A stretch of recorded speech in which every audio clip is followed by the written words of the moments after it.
Dear student, आप लोग कैसे हैं। मैं उम्मीद करता हूं आप स्वस्थ और मस्त होंगे। आज हम इस वीडियो में आत्महत्या के सिद्धांत, दुर्खिम के आत्महत्या के सिद्धांत पर चर्चा करेंगे। इससे पहले हम लोगों ने जो है आत्महत्या का अर्थ, परिभाषा और प्रकृति पर चर्चा किया था। यदि आपने उस वीडियो को नहीं देखा है तो उस वीडियो का लिंक इस वीडियो के डिस्क्रिप्शन और आई बटन में दे दूँगा, जहाँ पर आप उसे देख पाएंगे। साथ ही इस वीडियो के पीडीएफ मटेरियल डाउनलोड करने का लिंक इस वीडियो के डिस्क्रिप्शन में दे दूंगा, जहां से उसे आप डाउनलोड कर पाएंगे। तो चलिए शुरू करते हैं हमारा आज का ये वीडियो। अपराधिता सॉरी आत्महत्या का सिद्धांत दुर्खिम का। दुर्खिम आत्महत्या की समस्या जो है हमारे देश में नहीं, पूरे विश्व में एक गंभीर समस्या है। इस पर हमने जो है पिछले वीडियो में चर्चा कर लिया था। अब हम दुर्खिम के आत्महत्या के सिद्धांत को देखेंगे। दुर्खिम के का सिद्धांत, दुर्खिम के अनुसार जो है आत्महत्या एक सामाजिक तथ्य है, सोशल फैक्ट है। इस दृष्टिकोण से आत्महत्या की व्याख्या जो है दुर्खिम के अनुसार सामाजिक दशाओं के संदर्भ में ही की जा सकती है। मानसिक दशाओं के द्वारा आत्महत्या की व्याख्या नहीं की जा सकती है। दुर्खिम ने ऐसा कहा। सामाजिक तथ्य यानी कि जो सर्व जगह, सभी जगह पर एक समान है, सर्वव्यापी हैं, विश्व के किसी भी कोने में चले जाएं तो सामाजिक तथ्य सभी जगह पर समान होते हैं। मानसिक दशाओं के द्वारा हम आत्महत्या की व्याख्या नहीं कर सकते हैं। दुर्खिम ने ऐसा कहा कि वास्तव में मनुष्य जो है प्रत्येक व्यक्ति का जीवन अपने समूह की सामूहिक चेतना के अधीन होता है। हम जिस समूह में, जिस समाज में, जहाँ भी हम लोग रहते हैं, उस समूह की सामूहिक चेतना के द्वारा जो है व्यक्ति का जीवन जो है उसके अधीन होता है। हम उसके हिसाब से ही बिहेवियर करते हैं। व्यक्ति इस चेतना के अधीन रहकर जो है सामूहिक विचारों तथा भावनाओं के अनुसार व्यवहार करने के लिए जो है बाध्य होता है। वह उस समूह के जैसे सामूहिक विचार होते हैं, उस समूह की जैसी सामूहिक भावना होती है, उसके हिसाब से व्यवहार करने के लिए व्यक्ति जो है बाध्य होता है। यह सामूहिक चेतना कभी स्वस्थ होती है तो कभी व्यक्ति पर अस्वस्थ दबाव डालती है। तो यह जो व्यक्ति समूह में रहता है, समूह की जो सामूहिक चेतना के अधीन होता है, उस सामूहिक चेतना के दो प्रकार के व्यक्ति पर दबाव डालती है, एक स्वस्थ और दूसरा अस्वस्थ। तो आत्महत्या व्यक्ति पर समूह के अस्वस्थ दबाव का परिचायक है। यदि कोई व्यक्ति आत्महत्या करता है तो उसके लिए उस समूह का अस्वस्थ दबाव जो होता है वह जिम्मेदार होता है। दुर्खिम ने अपनी एक पुस्तक लिखी, प्रसिद्ध पुस्तक ली सुसाइड में आत्महत्या से संबंधित अपने विचारों को प्रस्तुत किया। उन्होंने आत्महत्या को एक सोशल फैक्ट यानी सामाजिक तथ्य माना। उन्होंने कहा कि आत्महत्या के लिए ना तो भौगोलिक परिस्थितियां जिम्मेदार होती हैं, ना ही वंशानुक्रमण जिम्मेदार होता है, न ही बीमारी, न प्रेम में असफलता या निर्धनता या फिर मानसिक कारण। इन कारणों के आधार पर आत्महत्या की व्याख्या करना उचित नहीं है, बल्कि उन्होंने बताया कि आत्महत्या एक सामाजिक तथ्य है, यह समाज से प्रभावित होता है। और दुर्खिम ने अनेक देशों से प्राप्त आंकड़ों के आधार पर आत्महत्या के संबंध में जो है विश्लेषण किया। उन्होंने देखा कि गांव की अपेक्षा शहरों में आत्महत्याएं अधिक होती हैं। इसके अलावा उन्होंने और कुछ चीज़ें देखी, जैसे स्त्रियों की तुलना में पुरुष जो हैं आत्महत्या अधिक करते हैं। उन्होंने डाटा विश्लेषण में देखा कि स्त्री की तुलना में जो है पुरुष ज़्यादा आत्महत्या करते हैं। आत्महत्या की दर जो है प्रतिवर्ष लगभग एक समान रहती है, ऐसा भी उन्होंने कहा। हर समवर्ष जो है आत्महत्या समान होती है। संतानवान की तुलना में संतानहीन अधिक आत्महत्या करते हैं। जिन लोगों के बच्चे होते हैं उन लोगों जो हैं संतानहीन की तुलना में आत्महत्या कम करते हैं। सर्दियों की तुलना में जो है गर्मी में अधिक आत्महत्याएं होती हैं। और विवाहितों की अपेक्षा एकाकी जीवन व्यतीत करने वाले अधिक आत्महत्या करते हैं। तो इस तरह से जो है ये 5-6 निष्कर्ष दुर्खिम ने निकाले। और साथ ही साथ उन्होंने कहा कम आयु वालों की अपेक्षा अधिक आयु वाले जो हैं आत्महत्या अधिक करते हैं। कम आयु वाले की तुलना में जो है अधिक आयु वाले अधिक आत्महत्या करते हैं। तो दुर्खिम ने इस तरह से आत्महत्या का संबंध के संबंध में इस तरह के निष्कर्ष निकाले कि आत्महत्या जो होती है बहुत सारी फैक्टर पर निर्धारित करती है, जैसे ऋतु पर। जैसे सर्दियों की तुलना में गर्मी में आत्महत्या अधिक करते हैं, विवाहितों की तुलना में अविवाहित आत्महत्या अधिक करते हैं, कम आयु वालों की अपेक्षा अधिक आयु वाले आत्महत्या अधिक करते हैं। इसके अलावा स्त्रियों की तुलना में पुरुष आत्महत्या अधिक करते हैं। तो इस तरह से बताया दुर्खिम ने और स्पष्ट किया। विभिन्न आंकड़ों के विश्लेषण के आधार पर हम यहाँ पर दुर्खिम के मत को देख रहे हैं। दुर्खिम ने आत्महत्या का संबंध जो है ऋतु, काल, व्यवसाय, धर्म, विवाह एवं परिवार से जोड़ा है। दुर्खिम ने जो है आत्महत्या के संबंध को जो है व्यवसाय से, धर्म से, विवाह एवं परिवार से जोड़ा है और ऋतुकाल से भी जोड़ा है। दुर्खिम का मानना है कि मानव एक सामाजिक, आर्थिक एवं मानव की जो है, हम जब समाज में रहता है, कोई व्यक्ति जो है रहते हैं तो उसे सामाजिक आवश्यकताएं, आर्थिक आवश्यकताएं और मानसिक आवश्यकताएं होती हैं, जिसे वह दूसरों के सहयोग से पूरा करता है, जिससे मनुष्य एक दूसरे के साथ जुड़ा रहता है। सभी एक दूसरे पर अपना अधिकार समझते हैं, सब लोग जो हैं एक दूसरे पर अपना अधिकार समझते हैं, समाज में जुड़े रहते हैं और अपनी आवश्यकताओं को पूरा करते हैं। परंतु कई बार इसके विपरीत भी प्रभाव पड़ते हैं, जिससे ऐसी परिस्थितियां पैदा हो जाती हैं। सब लोग एक दूसरे के साथ सहयोग करते हैं, ये तो ठीक बात है, लेकिन कभी कभी ऐसी स्थितियां पैदा हो जाती हैं कि व्यक्ति को ऐसा महसूस होने लगता है कि मानो उसका समाज में कोई स्थान नहीं है और व्यक्ति अपने आप को जो है अकेला महसूस करने लगता है और उसे लगता है कि उसको किसी की कोई ज़रूरत नहीं है, उसका जीवन जो है व्यर्थ है, उसे किसी का प्यार नहीं मिल रहा है। वह ऐसी स्थिति में परेशान हो जाता है और स्वयं को जो है समाप्त करने का प्रयास करने लगता है। तो इस तरह से जो है मनुष्य अपने विभिन्न प्रकार की सामाजिक, आर्थिक और राजनीतिक आवश्यकताओं को पूरा करने के लिए एक दूसरे से जुड़ा होता है और अपनी आवश्यकताओं को पूरा करता है। तो सब लोग एक दूसरे के साथ सहयोग करते हैं और कभी कभी सिचुएशन ऐसा हो जाता है कि इस समाज का प्रभाव नेगेटिव हो जाता है, इसका विपरीत प्रभाव होता है। तब व्यक्ति जो है अपने आप को अलग महसूस करता है, उसे लगता है कि समाज को मेरी कोई ज़रूरत नहीं है, परिवार को मेरी कोई ज़रूरत नहीं है, मुझे किसी का प्यार नहीं मिल रहा है। ऐसी परिस्थिति में जो विपरीत होने पर व्यक्ति आत्महत्या कर लेता है। समाज से जब बहुत ज़्यादा अधिक लगाव हो जाता है तब भी व्यक्ति आत्महत्या कर लेता है और समाज से अलगाव हो जाने पर भी व्यक्ति आत्महत्या करता है। दोनों ही परिस्थितियों में मनुष्य जो है आत्महत्या करता है। लगाव की स्थिति में और अलगाव, दोनों ही स्थिति में व्यक्ति आत्महत्या की ओर अग्रसर हो जाता है। लगाव की स्थिति में समाज से अधिक लगाव हो जाने के कारण वह परार्थवादी आत्महत्या कर लेता है, दूसरों के लिए अपने प्राण को त्याग देता है। और अलगाव की स्थिति में अपने आप को उपेक्षित महसूस करता है, समाज से कटा हुआ महसूस करता है और आत्महत्या कर लेता है। दुर्खिम ने जो है आत्महत्या के 3 प्रकार बताए। उनका मत था कि आत्महत्या जो है किसी तरह की मनोवैकारीय स्थिति का या मनोवैज्ञानिक या फिर प्राकृतिक कारणों के द्वारा आत्महत्या की व्याख्या हम लोग नहीं कर सकते हैं, अपितु हम सिर्फ आत्महत्या की व्याख्या सामाजिक कारकों के कारण ही घटित होती है। आत्महत्या एक सोशल फैक्ट है, तो इसलिए चूँकि आत्महत्या एक सामाजिक घटना है, अतः उसको घटित करने में सामाजिक कारक ही महत्वपूर्ण हैं। और इस बात को उन्हें सिद्ध करने के लिए आत्महत्या के 3 सामाजिक प्रारूप निश्चित किए। उन्होंने पहला बताया अहमवादी आत्महत्या। अहमवादी आत्महत्या या ईगोस्टिक सुसाइड।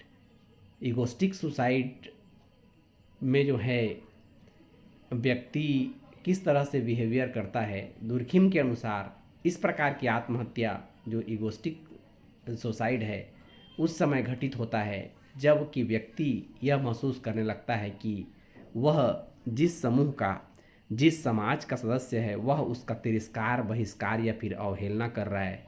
जब समूह उसको महसूस होता है एक व्यक्ति को कि वह जिस समूह में रहता है उस समूह के लोग उसका तिरस्कार कर रहे हैं, बहिष्कार कर रहे हैं या फिर अवहेलना कर रहे हैं, ऐसी स्थिति में उसके आत्मसम्मान को जो है ठेस पहुंचने लगती है और आत्मसम्मान को ठेस पहुंचने की वजह से व्यक्ति जो है आत्महत्या करता है। इस स्थिति में व्यक्ति का समाज, व्यक्ति और समाज का जो संबंध होता है, आपस में जो रिलेशन होता है, वह कमज़ोर हो जाता है। और कमज़ोर हो जाने के फलस्वरूप वह व्यक्ति अपने आप को समाज से अलग महसूस करने लगता है और आत्महत्या करने का प्रयत्न करता है। तो उसमें यह भावना पनप जाती है उस व्यक्ति में कि मेरा समाज में कोई परवाह करने वाला नहीं है, और ऐसी अवस्था में वह आत्मसम्मान की रक्षा करने के लिए, अपने आत्मसम्मान की रक्षा करने के लिए आत्महत्या कर लेता है। तो इस तरह से ईगोस्टिक या अहंवादी आत्महत्या उस समय घटित होती है जब व्यक्ति यह महसूस करता है कि वह जिस समूह का सदस्य है, वह समूह उसका तिरस्कार कर रहा है, बहिष्कार कर रहा है या फिर अवहेलना कर रहा है। तो ऐसी स्थिति में अपने आत्मसम्मान को बचाने के लिए, अपने आत्मसम्मान की रक्षा करने के लिए व्यक्ति जो है आत्महत्या कर लेता है। तो इसे जो है अहंवादी आत्महत्या कहेंगे। दुर्खिम का विचार है कि जब व्यक्ति व समूह या समाज का संबंध जो है अत्यंत ढीला हो जाता है, तो व्यक्ति और समाज या समूह से अपने आप को उखाड़ फेंका हुआ महसूस करता है। जब व्यक्ति और समाज का जब व्यक्ति व समूह का जो संबंध होता है या फिर व्यक्ति और समाज का जो संबंध होता है वह क्या हो जाता है, ढीला यानी कमज़ोर पड़ जाता है। इस स्थिति में व्यक्ति जो है ऐसा महसूस करता है कि वह अपने आप को समाज से उखाड़ फेंका हुआ महसूस करता है और उसे लगता है कि मानो समूह या समाज में उसका कोई नहीं है, और इस स्थिति में व्यक्ति आत्महत्या करता है। वास्तविकता तो यह है कि समूह से इस भांति ढीले और अव्यवस्थित संबंध की स्थिति व्यक्ति के आत्मसम्मान को ठेस पहुंचाने वाली होती है, और इस स्थिति से बचने के लिए व्यक्ति आत्महत्या के मार्ग को अपनाता है। दुर्खिम ने अपने आत्महत्या संबंधी अहमवादी आत्महत्या संबंधी इस विचार में को और भी स्पष्ट करने के लिए इस बात की विवेचना की कि किस तरह से धर्म, परिवार, राजनीति आदि किस प्रकार आत्महत्या की प्रवृत्ति को जो है प्रभावित करते हैं, इसको देखते हैं। दुर्खिम के अनुसार कि हम धर्म और अहमवादी आत्महत्या में संबंध स्थापित कर सकते हैं। दुर्खिम ने कहा कि धर्म और अहमवादी आत्महत्या में भी हम संबंध स्थापित कर सकते हैं। सभी धर्मों में आत्महत्या की प्रवृत्ति पर एक सा प्रभाव नहीं होता। जिन धर्मों में इस प्रकार की विशेषताएं देखने को मिलती हैं जो कि व्यक्ति को समूह के साथ बांधती है, यानी धर्म जो है व्यक्ति को यदि समूह के साथ बांधता है या उसके संबंध की कड़ी को मजबूत करता है, वे धर्म आत्महत्या की प्रवृत्ति को जो है बढ़ावा नहीं देते हैं। जो जैसे कि ईसाई धर्म की कैथोलिक शाखा है, वो बोलती है कि आत्महत्या करना पाप है, उस धर्म की ऐसी मान्यताएं हैं, तो वह धर्म क्या कर रही है, आत्महत्या की प्रवृत्ति को रोक रही है। इसके अलावा कुछ धर्म ऐसे होते हैं जो कि आत्महत्या को व्यक्ति से समूह या समाज के संबंध को ढीला करने मदद करते हैं या फिर आत्महत्या की प्रवृत्ति को प्रोत्साहित करने में सहायक होते हैं। दुर्खिम ने जैसा कि बताया कि कैथोलिक धर्म में के मानने वाले बहुत कम आत्महत्या करते हैं, क्योंकि उस धर्म की इस तरह की मान्यता है कि वह जो है एक व्यक्ति का समूह या समाज से संबंध को मजबूत बनाता है, जबकि प्रोटेस्ट धर्म के अनुयायी अधिक आत्महत्या करते हैं, क्योंकि प्रोटेस्ट धर्म जो है व्यक्ति का समूह या समाज से संबंध को जो है ढीला करता है। तो इस तरह से जो है धर्म व्यक्ति को किस तरह से प्रभावित कर रहा है, उसके हिसाब से भी अहमवादी आत्महत्या यानी धर्म से जो है प्रभावित होती है, ऐसा दुर्खिम ने बताया। ये बात आपको समझ में आ गया होगा कि धर्म किस तरह से आत्महत्या को कम या ज़्यादा कर सकती है, किस तरह से धर्म का प्रभाव आत्महत्या पर जो है पड़ सकता है। आगे हम लोग देखते हैं धर्म की भांति दुर्खिम ने जो है परिवार और अहमवादी आत्महत्या में भी सहसंबंध बताया।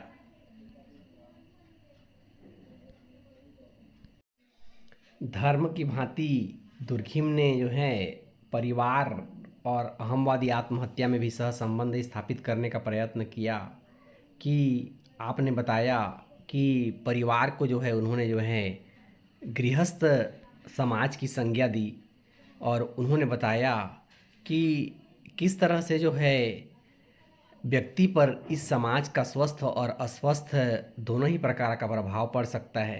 इसका स्वाभाविक प्रभाव आत्महत्या की क्रिया पर पड़ता है, परिवार का या गृहस्थ समाज का। आपका कहना है कि परिवार समूह या परिवार जितनी अधिक एकता और परिवार समूह जितना अधिक एकता और संगठन पाया जाता है, उस परिवार के सदस्य आत्महत्या की ओर उतने ही कम प्रवृत्त होंगे। यानी परिवार का संगठन जितना मजबूत होगा, परिवार में जितनी अधिक एकता होगी, परिवार में जो है आत्महत्या की होने की प्रवृत्ति बहुत कम होगी। दुर्खिम ने उदाहरण देते हुए कहा कि अविवाहित की अपेक्षा विवाहित व्यक्तियों में कम आत्महत्याएं पाई जाती हैं। उन्होंने बताया कि अविवाहित लोगों की तुलना में जो हैं विवाहित आत्महत्या जो है कम करते हैं। इसका स्पष्ट कारण यह है कि सभ्य परिवार यानी जो परिवार सभ्य है, जहाँ पर माता पिता और बच्चों के सम्मिलित समूह का उन पर अनुकूल प्रभाव पड़ता है। और वास्तविकता तो यह है कि परिवार में जितना अधिक संगठन होगा, परिवार में एकता होगी, परिवार के प्रति व्यक्ति का लगाव उतना ही अधिक बढ़ेगा और यह परिस्थिति जो होगी निश्चय ही व्यक्ति में आत्महत्या की प्रवृत्ति को उभरने से रोकेगी। एक स्वस्थ परिवार के रहने से, हेल्दी परिवार के रहने से, माता पिता बच्चे और अन्य सदस्यों के रहने से, परिवार में अधिक संगठन और एकता रहने से परिवार में आत्महत्या की प्रवृत्ति को रोकने से ज़रूर मदद मिलेगी, ऐसा उन्होंने कहा। इसके विपरीत उन्होंने कहा कि जब व्यक्ति परिवार समूह के प्रति इस लगाव से वंचित होता है, जब परिवार में व्यक्ति नहीं रहता है, परिवार के समूह के लगाव से जब इस तरह से वंचित हो जाता है, तो वह अपने को संसार में अकेला महसूस करने लगता है और ऐसी स्थिति में व्यक्ति जो है अहमवादी आत्महत्याएं करने लगता है और अहमवादी आत्महत्याएं जो हैं घटित होती हैं। तो इस तरह से दुर्खिम ने किस तरह से बताया कि मतलब जो है परिवार में संगठन यानी परिवार संगठन मजबूत होने पर आत्महत्याएं कम होती हैं। पारिवारिक संगठन यदि कमज़ोर है तो व्यक्ति परिवार के प्रति अपने लगाव से यदि वंचित होता है तो अपने आप को अकेला महसूस करता है और फिर व्यक्ति आत्महत्या करता है, ऐसा दुर्खिम ने कहा। तो दुर्खिम ने अपने ही शब्दों में कहा कि परिवार जो है आत्महत्या के विरुद्ध एक शक्तिशाली बचाव है। परिवार जो है आत्महत्या के विरुद्ध एक शक्तिशाली बचाव है। इसी कारण इसका संगठन जितना दृढ़ होगा उतना ही आत्महत्या से हमारा बचाव अधिक संभव हो सकेगा। तो इस तरह से दुर्खिम ने बताया कि मतलब जो है परिवार जो है आत्महत्या के विरुद्ध एक शक्तिशाली बचाव है। तो जिस समाज में जितना अधिक दृढ़ होगा, आत्महत्या से हमारा बचाव जो है उतना ज़्यादा संभव हो सकेगा, ऐसा उन्होंने कहा। आगे धार्मिक और पारिवारिक समाज की भांति दुर्खिम ने जो है राजनीतिक समाज और अहमवादी आत्महत्या में भी सहसंबंध ढूंढने का प्रयास किया। आपका कहना है कि राजनीतिक समाज में जितना अधिक संगठन पाया जाता है, आत्महत्या की दर उतनी ही कम होती है। उनके अनुसार कि महान राजनीतिक उथल पुथल जब समाज में होता है तब आत्महत्या की दर में वृद्धि आप माना जाता है कि महान राजनीतिक उथल पुथल आत्महत्या की दर में वृद्धि करती है। परंतु मोर्सेली एक समाजशास्त्री हैं, उन्होंने बहुतेरे आंकड़ों की सहायता से इसके विपरीत निष्कर्ष पर पहुँचे। उन्होंने बताया कि इस स्थिति में दुर्खिम के ही शब्दों में इस प्रकार इसको प्रस्तुत किया जा सकता है कि महान सामाजिक उपद्रव या बड़े युद्ध या सामूहिक भावनाओं को जागृत करते हैं। जब राजनीतिक संगठन किस तरह से जो है आत्महत्याओं को राजनीतिक समाज किस तरह से प्रभावित करता है, जब देश में कोई बड़ा उपद्रव होता है, कोई समाज युद्ध होता है, सामूहिक भावनाओं को जब ठेस पहुंचाया जाता है, इस स्थिति में व्यक्ति क्या करते हैं, महान सामाजिक उपद्रव के समय जो हैं या फिर बड़े युद्ध के समय सामूहिक भावनाओं को जागृत करने में मदद मिलती है। भाईचारे और देशभक्ति की भावना जो है पैदा हो जाती है। राजनीतिक एवं राष्ट्रीय विश्वास को समान रूप से उभारते हैं और लोगों के क्रियाकलापों को एक ही लक्ष्य की ओर संचालित या केंद्रित करते हैं, जिसके फलस्वरूप जो है कम से कम अस्थायी तौर पर सामाजिक संगठन व एकता जो है मजबूत होती है और ऐसे अवसर पर आत्महत्या की कम हो जाती है। जब देश में कोई विपत्ति आती है, कोई युद्ध जैसी परिस्थिति बनती है या बाहरी आक्रमण जैसी कोई परिस्थिति बनती है, तो लोग आपस में एक हो जाते हैं और इस तरह से राजनीतिक संगठन सामाजिक एक संगठन और एकता में मजबूती आ जाने के फलस्वरूप ऐसे अवसर पर जो है आत्महत्या कम होती है। तो इस तरह से दुर्खिम ने बताया कि किस तरह से राजनीतिक समाज और आत्महत्या में सहसंबंध पाया जाता है। राजनीतिक समाज में पाए जाने वाले संगठन व एकता की मात्रा निश्चित रूप से जो है आत्महत्या की दर को प्रभावित करती है।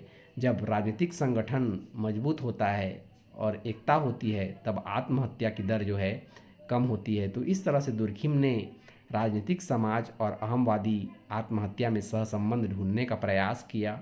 जब कोई महान राजनीतिक उथल पुथल होता है, कोई युद्ध होता है, कोई बड़े उपद्रव होते हैं, उस समय पर लोग क्या हो जाते हैं, आपस में एकजुट हो जाते हैं, उनका सामाजिक संगठन एक हो जाता है और लोग जो हैं एकता महसूस करते हैं और इस वजह से आत्महत्या की दर निश्चित रूप से प्रभावित होती है। इसके अलावा अन्य समय में जब सामाजिक संगठन व एकता की मात्रा यदि कम होती है तो आत्महत्या निश्चित रूप से बढ़ेगी, ऐसा दुर्खिम ने निष्कर्ष निकाला। तो ये हो गया अहमवादी आत्महत्या। अहमवादी आत्महत्या को किस तरह से धर्म प्रभावित करता है, परिवार प्रभावित करता है, राजनीतिक समाज प्रभावित करता है, इसे दुर्खिम ने जो है समझाया।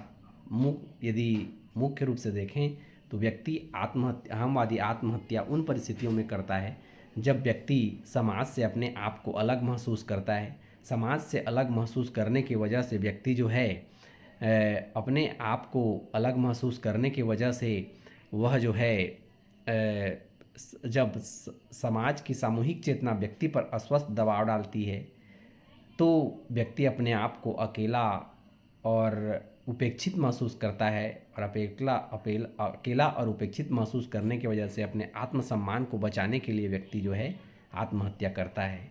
अगला है परमार्थी आत्महत्या।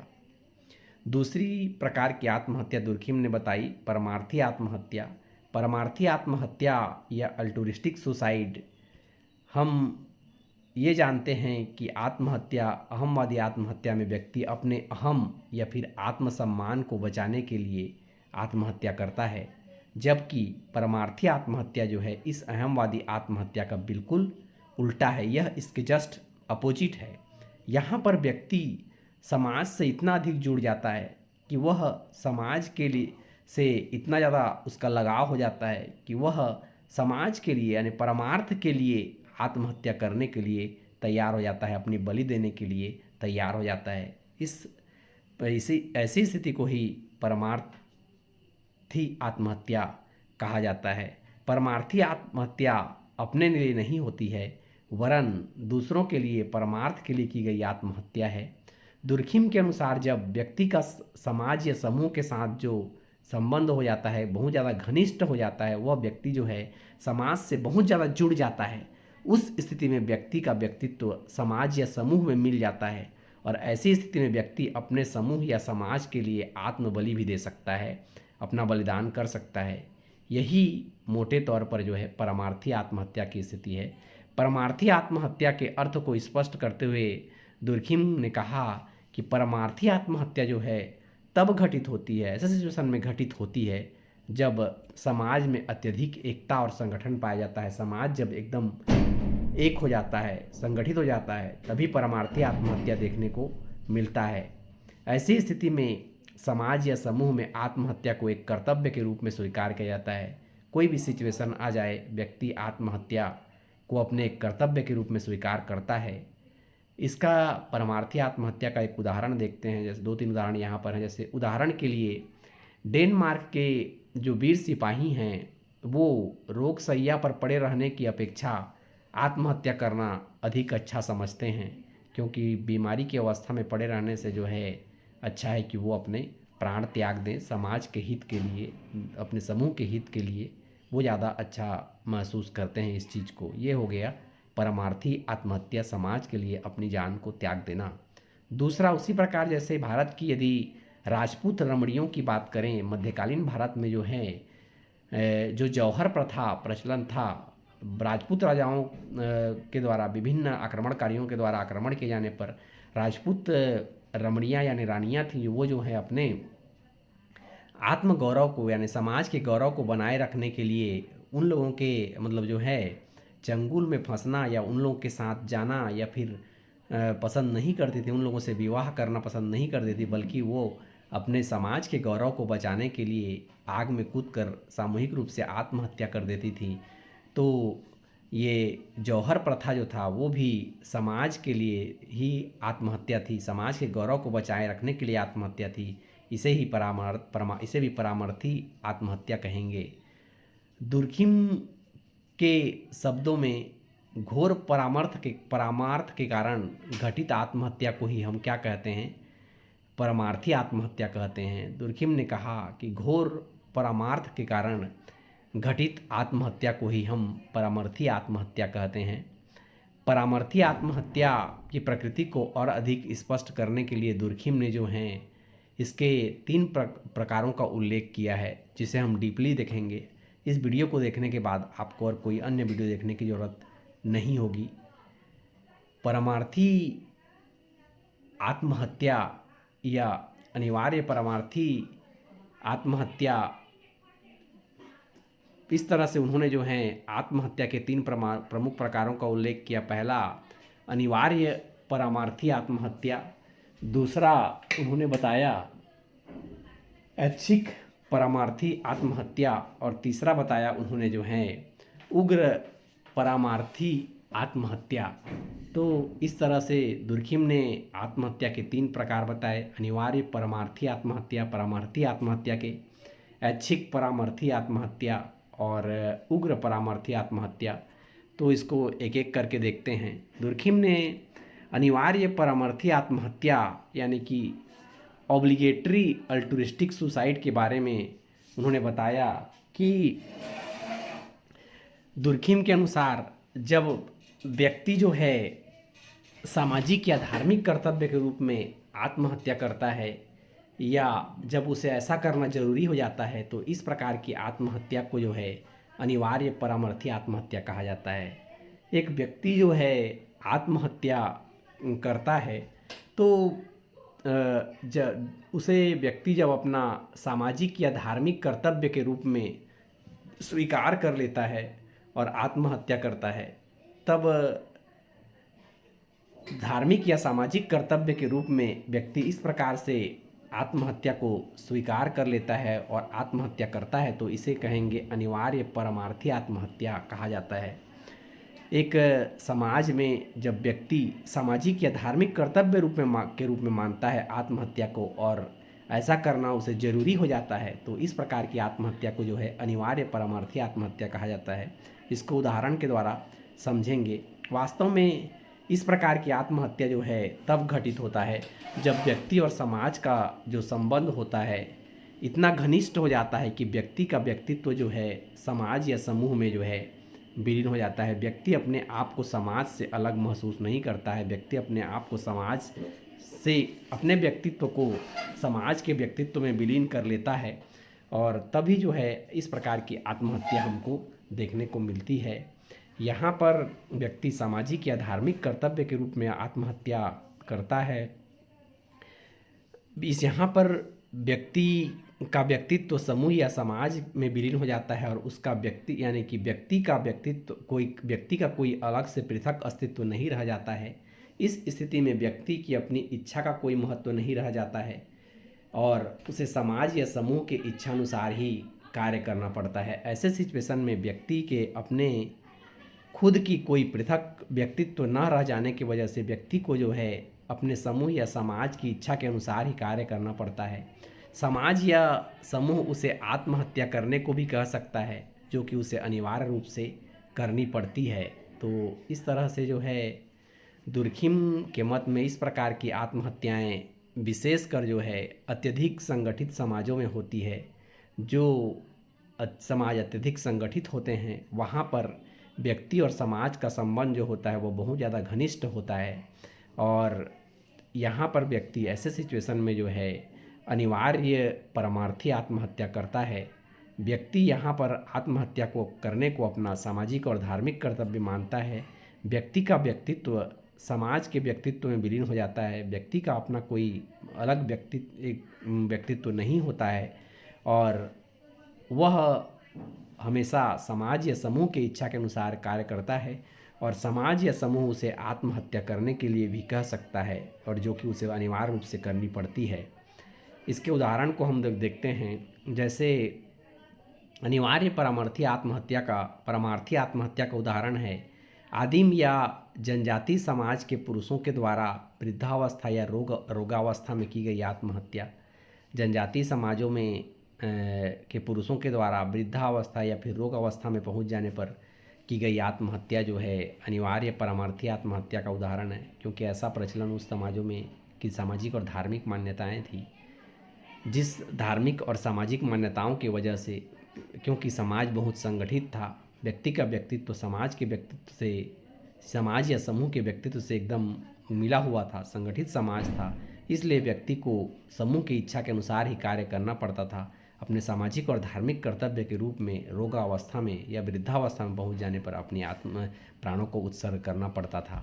इसके अलावा पति की मृत्यु पर पत्नी के द्वारा आत्महत्या, जैसे भारत में पाई जाने वाली सती प्रथा, यह भी एक सामाजिक और धार्मिक कर्तव्य के रूप में पत्नी को आत्महत्या करने के लिए प्रेरित करती थी और व्यक्ति जो है आत्महत्या कर लेता था। या फिर मुखिया की मृत्यु हो जाने पर नौकर या अनुयायी के द्वारा की जाने वाली आत्महत्या जो है परमार्थी आत्महत्या का उदाहरण है। तो इस तरह से जो है अनिवार्य परमार्थी आत्महत्या वह है जो व्यक्ति अपने सामाजिक या धार्मिक कर्तव्य के रूप में आत्महत्या करता है। इन मामलों में व्यक्ति अपने आप को इसलिए नहीं मारता है क्योंकि आत्महत्या करना उसका अधिकार है, बल्कि इसलिए क्योंकि उसे ऐसा करना उसका एक सामाजिक और धार्मिक कर्तव्य होता है। वह अपने इस कर्तव्य का यदि पालन नहीं करता है तो सामाजिक एवं धार्मिक मान्यताओं के द्वारा जो है व्यक्ति को जो है दंडित किया जाता है ना। यदि सती प्रथा के तहत यदि स्त्रियां अपने आप के जीवन को यदि त्याग नहीं करती मध्यकालीन भारत में, तो समाज उसे दंडित करता। या फिर आदिवासी परिवार में जो वृद्धावस्था या रोगावस्था में जो व्यक्ति होते हैं, वो यदि अपने प्राणों का उत्सर्ग नहीं करते हैं तो फिर उन्हें समाज के द्वारा दंडित किया जाता। इसलिए सामाजिक एवं धार्मिक कर्तव्य के रूप में उनको पालन करना पड़ता है। यदि वो ऐसा नहीं करेंगे तो सामाजिक एवं धार्मिक मान्यताओं के द्वारा उन्हें दंडित किया जाएगा। तो वास्तविकता तो यह है कि व्यक्ति पर सामाजिक और धार्मिक मान्यताओं का इस रूप में दबाव पड़ता है कि वह अपने आप के अस्तित्व को ही समाप्त कर देता है। तो इस तरह से सामाजिक एवं धार्मिक मान्यताओं के द्वारा के दबाव में आकर आत्महत्या करने को ही अनिवार्य परमार्थी आत्महत्या कहा जाता है। दूसरी आत्महत्या की बात करते हैं, दुष्किम परमार्थी आत्महत्या के दूसरे प्रकार की ऐच्छिक परामर्थी आत्महत्या, ऑप्शनल अल्ट्रुइस्टिक सुसाइड के बारे में दुर्खिम कहते हैं कि यह आत्महत्या का एक अन्य प्रकार है। ऐच्छिक परामर्थी आत्महत्या का उल्लेख किया है। दुर्खिम ने के विचारानुसार ऐच्छिक परामर्थी आत्महत्या में व्यक्ति आत्महत्या करने के लिए समाज के द्वारा विवश नहीं किया जाता है व्यक्ति को, जैसा कि अनिवार्य परामर्थी आत्महत्या में होता है। व्यक्ति सामाजिक और धार्मिक मान्यताओं की वजह से आत्महत्या करने के लिए मजबूर होता है, ऐसा इसमें नहीं होता है, बल्कि आत्महत्या करना या ना करना व्यक्ति की इच्छा पर निर्भर करता है। काफ़ी हद तक उसकी इच्छा पर निर्भर करता है। और स्पष्ट शब्दों में यदि कहें, जब व्यक्ति परमार्थ के लिए अपनी इच्छा परमार्थ के लिए अपनी इच्छा के अनुरूप आत्महत्या करता है तो इसे ऐच्छिक परामर्थी आत्महत्या कहा जाएगा। जब वह दूसरों की भलाई के लिए आत्महत्या करता है और वह उसकी इच्छा पर निर्भर करता है, तब इस आत्महत्या को जो है ऐच्छिक परामर्थी आत्महत्या कहा जाता है। उदाहरण के लिए हम देखते हैं कि पोलिनेशिया जैसे समाजों में एक साधारण सा अपराध कर लेने के बाद भी व्यक्ति जो है अनेक लोग आत्महत्या करने की बात सोच लेते हैं। दुर्खिम का मत है कि ऐच्छिक परामर्थी आत्महत्या में समाज औपचारिक रूप में व्यक्ति से आत्महत्या की मांग नहीं करता है। वह व्यक्ति से नहीं कहता है कि तुम आत्महत्या करो, लेकिन कुछ विशेष परिस्थितियों में आत्महत्या करना जनमत की दृष्टि से या नैतिक दृष्टि से उचित माना जाता है और इसलिए व्यक्ति जो है आत्महत्या करना यानी ऐच्छिक परामर्थी आत्महत्या के साथ अपने एक सामाजिक प्रतिष्ठा को जोड़ लेता है और जिसके कारण व्यक्ति आत्महत्या करने के लिए व्यक्ति को जो है प्रोत्साहित होता है। यहाँ पर ऐच्छिक परामर्थी आत्महत्या में समाज औपचारिक रूप से व्यक्ति से मांग नहीं करता है और न ही उसे ऐसा करने के लिए विवश करता है कि वो आत्महत्या करे, परंतु कुछ विशेष परिस्थितियों में आत्महत्या करना जनमत की दृष्टि से या नैतिकता की दृष्टि से उचित माना जाता है। और इसलिए ऐच्छिक परामर्थी आत्महत्या के साथ एक सामाजिक प्रतिष्ठा जुड़े होने के कारण व्यक्ति आत्महत्या करने के लिए प्रोत्साहित होता है। अपने सामाजिक प्रतिष्ठा को बनाए रखने के लिए, अपने समाज की सामाजिक प्रतिष्ठा को बनाए रखने के लिए व्यक्ति जो है अपने इच्छा से आत्महत्या करता है। उदाहरण के लिए, यदि किसी व्यक्ति ने कोई ऐसा, एक उदाहरण के द्वारा इसे समझते हैं, यदि किसी व्यक्ति के द्वारा यदि कोई ऐसा निंदनीय या घृणित कार्य कर लिया जाता है जिससे समूह विशेष कर उसके परिवार का मान लो सर नीचा हो जाता है, तो वह व्यक्ति ऐसा अनुभव करने लगता है कि उसका वह समूह या परिवार उससे आत्महत्या की मांग कर रहा है। जब उसके कार्य से यदि इस परिवार का सर नीचा हो जाता है तो वह ऐसा महसूस करता है कि उसका परिवार या समूह से आत्महत्या की मांग कर रहा है।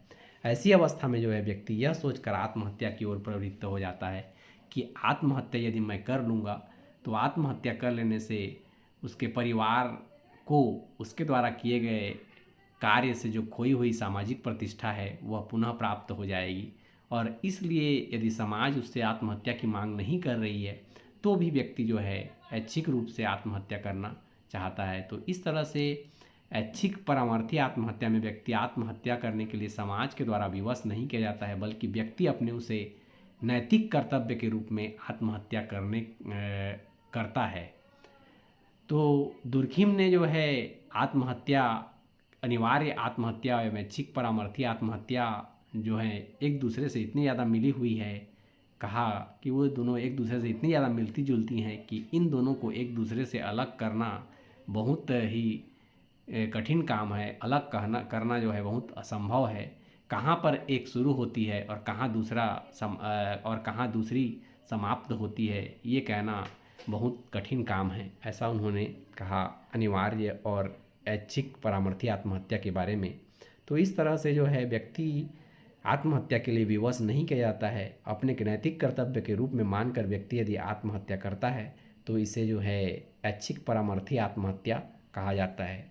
अगला देखते हैं उग्र परामर्थी आत्महत्या। परामर्थी आत्महत्या के तीसरे और अंतिम प्रकार में दुर्खिम ने जो है उग्र परामर्थी आत्महत्या को बताया। इस प्रकार की आत्महत्या ना ही सामाजिक दबाव की वजह से होता है, ना ही व्यक्ति की अपनी खोई हुई नैतिक या सामाजिक प्रतिष्ठा को प्राप्त करने की इच्छा के वजह से होता है, बल्कि इस प्रकार की आत्महत्या में व्यक्ति बलिदान का संपूर्ण सुख या आनंद प्राप्त करने के लिए वह अपने प्राणों का उत्सर्ग करके, अपने प्राणों का बलिदान देकर संपूर्ण सुख और आनंद की अनुभूति करना चाहता है। और इस आनंद की अनुभूति को करके इस संसार से छुटकारा पाना वो प्रशंसनीय माना जाता है, ऐसा सिचुएशन माना जाता है। इस स्थिति में व्यक्ति ऐसा करके जो है आत्महत्या करता है तो इसे उग्र परामर्थी आत्महत्या कहेंगे। उन्होंने अपने शब्दों में कहा कि इस प्रकार की आत्महत्या में व्यक्ति इसलिए आत्महत्या करता है क्योंकि ऐसा करना ही उसके जीवन का उद्देश्य होता है। उसके लिए जीवन का सार तत्व यही है कि वह अपने आप को समाप्त कर दे। तो इस तरह से यदि व्यक्ति के मन में लगता है कि वह आत्महत्या इसलिए करता है क्योंकि उसे ऐसा करना उसके जीवन का उद्देश्य ही होता है, उसके जीवन का सार तत्व यही होता है और वह अपने आप को समाप्त कर दे। तो इस तरह से दुर्खिम ने बताया कि उग्र परामर्थी आत्महत्या में न कोई नैतिक और सामाजिक कर्तव्य होता है, न कोई मतलब जो है ऐच्छिक चीज़ें होती हैं। इसके बावजूद भी जो है ना ही सामाजिक दबाव होता है, ना ही कोई नैतिक या सामाजिक प्रतिष्ठा की बात होती है। इसके बावजूद भी व्यक्ति जो है बलिदान के सुख को प्राप्त करने के लिए व्यक्ति जो है आत्महत्या करता है। तो इसे जो है उग्र परामर्थी आत्महत्या कहेंगे। इसका एक उदाहरण हम देखते हैं कि हिंदू जीवन में जैसे मोक्ष की धारणा है, मोक्ष प्राप्त करने को हिंदू जीवन का अंतिम उद्देश्य कहा गया है। हिंदू दर्शन के अनुसार एक हिंदू को गृहस्थ आश्रम के सारे कर्तव्यों को पूरा कर लेने के बाद जो है पुत्र को जन्म देने के बाद एक निश्चित आयु में पहुंच जाने पर समस्त सांसारिक बंधनों सुख सुविधाओं को से अलग हो जाना चाहिए और मोक्ष प्राप्त करने के लिए ईश्वर की जप तप और साधना में लगकर शरीर को धीरे धीरे गलाना चाहिए और समाप्त करना चाहिए, ऐसा मान्यता है। तो मनु का कहना है कि मोक्ष प्राप्त करना प्रत्येक हिंदू के जीवन का चरम लक्ष्य है और यह उसी व्यक्ति को प्राप्त होता है जो पूर्ण रूप से जो है एकाकी जीवन व्यतीत करता है, काम क्रोध लोभ मोह और अन्य सभी सांसारिक बंधनों से अपने को पूर्णतः विमुक्त रखते हुए समस्त इंद्रियों तथा बुद्धि को अनंत चिंतन में लगाते हुए अपने शरीर को गलाता है।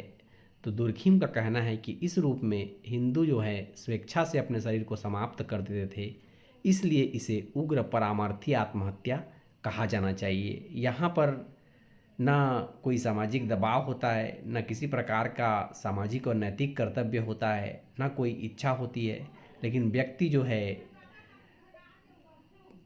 प्राणों को उत्सर्ग करने के चरम सुख को प्राप्त करने के लिए व्यक्ति जो है आत्महत्या करता है। तो इस तरह से हिंदू जीवन में जो मोक्ष की धारणा है उसके आधार पर हिंदू जो है स्वेच्छा से अपने शरीर को समाप्त कर देते थे। यह जो है उग्र परामर्थी आत्महत्या इसे कहा जाएगा, ऐसा दुर्खिम ने जो है कहा। अगला है अस्वाभाविक आत्महत्या। अस्वाभाविक आत्महत्या या फिर अल्ट्रुइस्टिक एनोमिक सुसाइड। अस्वाभाविक आत्महत्या वह है जो व्यक्ति के जीवन में आकस्मिक परिवर्तनों के फलस्वरूप अस्वाभाविक परिस्थितियों के उत्पन्न हो जाने के कारण घटित होता है, और इसे स्पष्ट शब्दों में कहा जा सकता है कि इस प्रकार की आत्महत्या उस समय होती है जब व्यक्ति की जीवन परिस्थिति में अस्वाभाविक रूप से कोई परिवर्तन हो जाता है और व्यक्ति उससे अनुकूलन करना होता है, परंतु यदि व्यक्ति उसे में अनुकूलन करने में यदि असफल हो जाता है तो जिस मानसिक तनाव अथवा अशांति का अनुभव व्यक्ति करता है उससे अपने आप को विमुक्त करने हेतु व्यक्ति जो है आत्महत्या कर लेता है। जैसे ऐसी अस्वाभाविक परिस्थितियां जीवन में ऐसी अस्वाभाविक परिस्थितियां आ जाना जिससे व्यक्ति को अनुकूलन करना होता है, लेकिन यदि वह उस सिचुएशन में उसमें अनुकूलन करने में असफल हो जाता है, एकाएक ऐसे होने वाले परिवर्तनों से व्यक्ति जो है तो फिर अपने उस सिचुएशन से मानसिक तनाव और अशांति की वजह से अपने जीवन से वो विमुक्त होना चाहता है और आत्महत्या कर लेता है। तो ऐसे ही स्थिति को अस्वाभाविक आत्महत्या कहते हैं। अस्वाभाविक परिस्थितियाँ जैसे इसको हम उदाहरण के द्वारा समझते हैं, एकाएक ऐसा कोई परिवर्तन हो जाना, कोई बहुत बड़ा व्यक्ति है यदि वह एकाएक दिवालिया हो जाता है अथवा भारी लॉटरी आ जाने पर या फिर अत्यधिक गम हो जाने पर या फिर अत्यधिक खुशी हो जाने पर व्यक्ति जो है आत्महत्या कर लेता है। तो इस सिचुएशन को जो है क्या कहेंगे, एकाएक दिवालिया हो जाने पर, भारी लॉटरी आ जाने पर या फिर अत्यधिक गम या फिर अत्यधिक खुशी की स्थिति में व्यक्ति यदि आत्महत्या कर लेता है तो इसे ही अस्वाभाविक आत्महत्या कहेंगे। अस्वाभाविक आत्महत्या न तो अहमवादी परिस्थितियों के कारण घटित होता है और न ही इसकी प्रकृति परमार्थी आत्महत्या की भांति होती है। इस प्रकार की आत्महत्या तब घटित होती है जब व्यक्ति के सामाजिक या सामूहिक जीवन में होने वाले आकस्मिक और अस्वाभाविक परिवर्तन उसके कष्टों में वृद्धि करते हैं, उसके कष्ट को बढ़ा देते हैं। आकस्मिक कोई ऐसा परिवर्तन, अस्वाभाविक परिवर्तन जिसे व्यक्ति सह नहीं पाता है और उसे छुटकारा प्राप्त करने के लिए आत्महत्या की ओर प्रवृत्त होता है। समाज में अस्वाभाविकता की स्थिति आत्महत्या की घटना के लिए काफ़ी सीमा तक उत्तरदायी होती है, ऐसा उन्होंने कहा। और उन्होंने समाज में बताया कि 3 प्रकार की अस्वाभाविकताएं होती हैं। पहला दुर्खिम ने बताया कि पहला प्रकार का अस्वाभाविकता जो होता है आर्थिक अस्वाभाविकता के फलस्वरूप, लोग जो हैं आर्थिक अस्वाभाविकता के फलस्वरूप, दूसरा पारिवारिक अस्वाभाविकता के फलस्वरूप और तीसरा यौन अस्वाभाविकता के फलस्वरूप जो है लोग आत्महत्या करने का प्रयास करते हैं या फिर ये चीज़ें आत्महत्या की प्रवृत्ति को बढ़ावा देती हैं।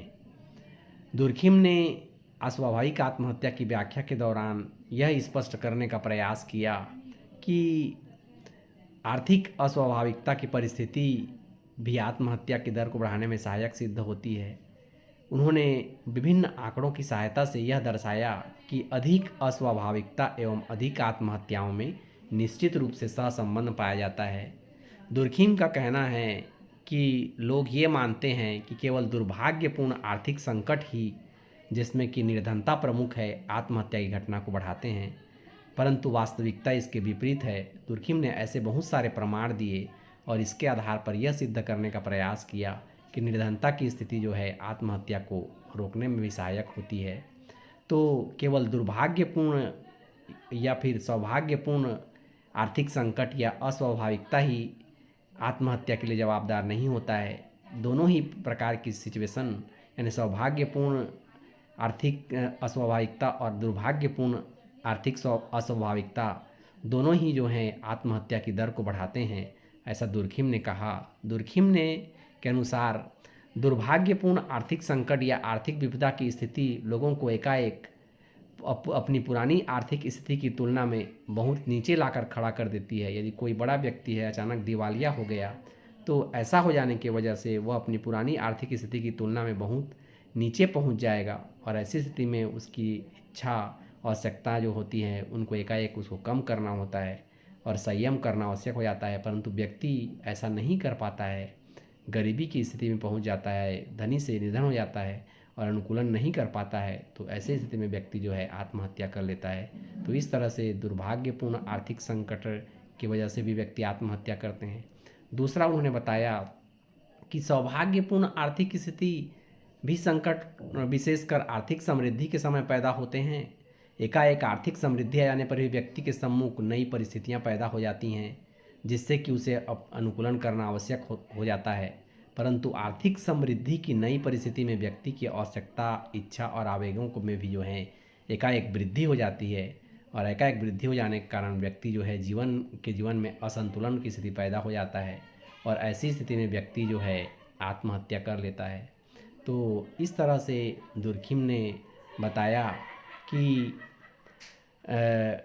दोनों ही परिस्थितियों में सौभाग्यपूर्ण आर्थिक स्थिति या दुर्भाग्यपूर्ण आर्थिक स्थिति, इन परिस्थितियों में व्यक्ति की आर्थिक समृद्धि की नई परिस्थिति में व्यक्ति की आवश्यकता, इच्छा और आवेगों में भी एकाएक वृद्धि हो जाने के कारण जीवन में असंतुलन की स्थिति पैदा हो जाती है और ऐसी स्थिति में व्यक्ति जो है अपने आप पर अनुशासन नहीं रख पाता है। अनुशासन का बांध जो है टूट जाता है, जो जीवन को बनाए रखने के लिए आवश्यक होता है।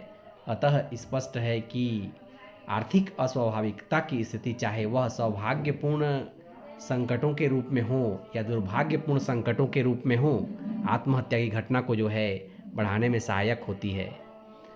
आगे जो है दुर्खिम ने बताया कि जिस प्रकार आर्थिक जीवन में अस्वाभाविकता की स्थिति आत्महत्या को बढ़ाती है, उसी तरह से पारिवारिक जीवन में अस्वाभाविकता की स्थिति भी आत्महत्या की घटनाओं में वृद्धि करता है। दुर्खिम के अनुसार पारिवारिक जीवन में अस्वाभाविकता का तात्पर्य है पति पत्नी की मृत्यु के फलस्वरूप या फिर विवाह विच्छेद के कारण उत्पन्न होने वाली स्थितियाँ। यदि परिवार में पति या पत्नी की किसी एक की यदि मृत्यु हो जाए तो उसके फलस्वरूप परिवार में जैसा एक पति ने या फिर एक पत्नी ने जैसी कल्पना ना की हो, ऐसी परिस्थितियां आ जाने की वजह से व्यक्ति जो है उन परिस्थितियों से अनुकूलन नहीं कर पाता है और आत्महत्या की ओर प्रेरित हो जाता है। दूसरा, विवाह विच्छेद की स्थिति में व्यक्ति विवाह विच्छेद के बारे में सोचा नहीं होता है। विवाह विच्छेद हो जाने से व्यक्ति जो है अपने आप के पारिवारिक जीवन में अपने आप को अस्वाभाविक महसूस करने लगता है और पति पत्नी में जो है विवाह विच्छेद होने के कारण जो है पारिवारिक जीवन में जिस प्रकार का सहयोग उनको पहले मिलता रहा है और ऐसा सहयोग न मिल पाने के कारण लोगों में डिवोर्स होने के कारण जो लोग डिवोर्स लेते हैं वो लोग मंद बुद्धि या फिर अधम चरित्र के लोग रहते हैं। तो अधिकतर ऐसे लोग ही विवाह विच्छेद का रास्ता अपनाते हैं, पारिवारिक जीवन में सामंजस्य नहीं करते हैं। तो जिसके वजह से जो है लोग क्या करते हैं, आत्महत्या की ओर बढ़ जाते हैं। दुर्खिम ने विवाह विच्छेद के भी आंकड़ों को देखा और निष्कर्ष निकाला कि किस तरह से जो है विवाहितों की तुलना में विवाह विच्छेद जिन लोगों का हुआ है वो लोग आत्महत्या अधिक करते हैं। तो इस तरह से विवाह विच्छेद भी जो है आत्महत्या को प्रेरित करता है। और यही कारण है कि विवाह विच्छेद से उत्पन्न पारिवारिक अस्वाभाविकता की स्थिति व्यक्ति को आत्महत्या के लिए जो है प्रेरित करती है। एक अंतिम बात दुर्खिम के अनुसार कि आर्थिक और पारिवारिक अस्वाभाविकता की भांति जो है एक और चीज़ होती है, यौन अस्वाभाविकता भी आत्महत्या की घटनाओं में वृद्धि करती है। हमारे समाज में यौन अस्वाभाविकता की स्थिति में व्यक्ति के वैवाहिक जीवन में यौन संबंधों का नियमन और नियंत्रण समाप्त हो जाता है, जो कि आत्महत्या को प्रेरित कर सकता है। दुर्खिम का कहना है कि विवाह जो है व्यक्ति के यौन संबंधों का नियमन करता है, इसलिए वह आत्महत्या के विरुद्ध जो है व्यक्ति की रक्षा करने में सहायक हो सकता है। वास्तव में जो विवाह की वजह से यौन संबंध नियमित होते हैं वह आत्महत्या के विरुद्ध जो है व्यक्ति की रक्षा करने में सहायक होता है। वास्तव में यौन संबंध केवल शारीरिक मूल प्रवृत्तियों पर नहीं होता है बल्कि मानसिक और बौद्धिक भावनाओं पर भी आधारित होता है और इसका सामाजिक नियमन आवश्यक होता है। विवाह यही कार्य करता है, यानी कि व्यक्ति के यौन संबंधों का नियमन सामाजिक, मानसिक और बौद्धिक संतुष्टि दिलाने का कार्य करता है। यह यौन आवेगों को नियंत्रित करता है। तो एक विवाह में यह कार्य जो होता है और भी ज़्यादा होता है। एक विवाह में यह कार्य जो होता है और बहुत प्रभावशाली ढंग से होता है।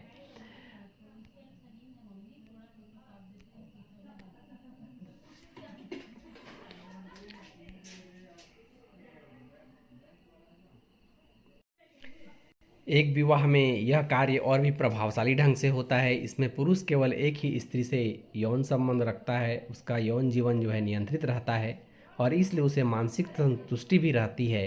परंतु इसके विपरीत एक व्यक्ति जो अविवाहित है, यानी अविवाहित पुरुष है, उसको यह मानसिक संतुष्टि प्राप्त नहीं होती है। वह एकाधिक स्त्रियों से यौन इच्छाओं की संतुष्टि प्राप्त करना चाह सकता है और वह इसमें यदि असफल होता है और निराश हो जाता है, और असफलता और निराशा की वजह से व्यक्ति जो है फिर यौन अस्वाभाविकता की स्थिति उत्पन्न होती है और व्यक्ति आत्महत्या की ओर प्रेरित हो सकता है। तो दुर्खिम का कहना है कि मतलब जो है इस तरह से अविवाहित लोग असफल और निराश महसूस करते हैं, यौन संतुष्टि प्राप्त करना चाहते हैं, प्राप्त न कर पाने पर आत्महत्या की ओर वो प्रेरित हो जाते हैं।